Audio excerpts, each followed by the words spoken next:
আসছে ঈদে আমরা অনেকে অনেক রকম করে গরুর মাংস রান্না করব, তবে আজকের এই আচারি গরুর মাংসটি খেতে কিন্তু অনেক বেশি মজার। আপনারা আসছে ঈদে এই গরুর মাংসটি ট্রাই করতে পারেন। এই আচারি গরুর মাংসটি খেতে কিন্তু অনেক বেশি ভালো লাগে। তো আমার খুব পছন্দের এই আচারি গরুর মাংসটি। তো আশা করছি আপনাদের কাছে আজকের রেসিপিটি ভালো লাগবে। এখানে হাড় ছাড়া মাংস নিয়েছি, আর মাংস থেকে যে তেলের অংশটি ছিল ওই তেলের অংশটা আমি আলাদা করে নিয়েছি। আর এখানে খুব ফ্রেশ গরুর মাংস নিতে হবে, আর মাংসগুলোকে আমি ছোট সাইজ করে কেটে নিচ্ছি। আর এই মাংসগুলো অবশ্যই তেল ছাড়া মাংস হতে হবে, তাহলে কিন্তু এই আচারটা অনেক দিন পর্যন্ত সংরক্ষণ করে রাখা যাবে। আর এখানে আমি সবগুলোই গরুর মাংস কেটে নিয়েছি, আর এখন এক এক করে মশলা দিয়ে দিব।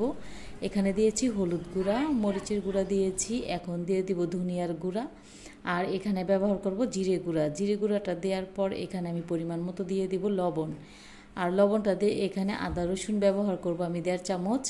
আপনাদের যদি আদা রসুন বাটাটা আলাদা করে বেটে থাকেন তাহলে সেই ক্ষেত্রে আপনারা ওই পরিমাণটা বুঝে দিবেন। তো সবগুলো উপকরণ একটু ভালো করে মিশিয়ে নিতে হবে।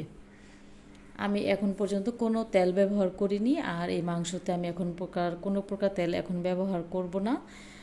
লাস্ট পর্যায়ে আমি এখানে তেল ব্যবহার করব, তাই সবগুলো উপকরণ মাখিয়ে নিয়েছি খুব ভালো করে। আর মাখিয়ে নেওয়ার পর চুলায় বসিয়ে দিয়েছি। তো আপনারা দেখতে পাচ্ছেন মাংস থেকে অনেক তেল উঠে এসেছে। তো এই পর্যায়ে আমি নাড়াচাড়া করে নিচ্ছি, আর নাড়াচাড়া করে খুব অল্প আঁচে আমি মাংসটা সিদ্ধ করে নেব। তো সিদ্ধ হওয়া পর্যন্ত অপেক্ষা করব।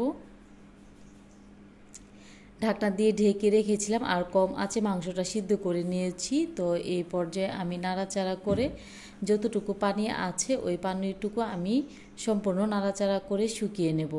তো একটা পর্যায়ে মাংসগুলোকে নাড়াচাড়া করে আমি সম্পূর্ণ শুকিয়ে নিয়েছি পানিটা। আর এই পর্যায়ে আমি অন্য একটি পাত্রে নিয়েছি পরিমাণ মতো সরিষার তেল। যেহেতু এটা আচারি গরুর মাংস, তাই এখানে সরিষার তেলটাই ব্যবহার করতে হবে। আর এখানে দিয়েছি শুকনো মরিচ, 5 ফোড়ন দিয়ে দিলাম, জিরা দিয়ে দিব, আর এখানে দিয়ে দিব আমি গরম মশলা। এখানে আস্ত গরম মশলা ব্যবহার করেছি, আর মশলাগুলোকে এক এক করে দিয়ে দিচ্ছি। আর মশলাগুলো হলো তেজপাতা, লবঙ্গ, দারচিনি, এলাচ। আর সবগুলো উপকরণ একটু হালকাতে নাড়াচাড়া করে নেব। আর নাড়াচাড়া করে নেওয়ার পর এখানে দিয়ে দিচ্ছি রসুন কুচি। আর রসুন কুচিটা দেওয়ার পর বেশিক্ষণ ভাজবো না, হালকা একটু ভাজবো। আর হালকা একটু ভেজে নেওয়ার পর যে আগে থেকে গরুর মাংসটা আমি রান্না করে রেখেছিলাম ওই মাংসটা এখানে ঢেলে দেব। এই আচারি গরুর মাংসটা খেতে যে কতটা ভালো লাগে, যারা খেয়েছেন কেবল তারাই জানে যে খেতে কতটা ভালো লাগে। আর যারা এখনও খাওয়া হয়নি, আমি বলবো আসছে ঈদে আপনারা এই আচারি গরুর মাংসটি তৈরি করতে পারেন।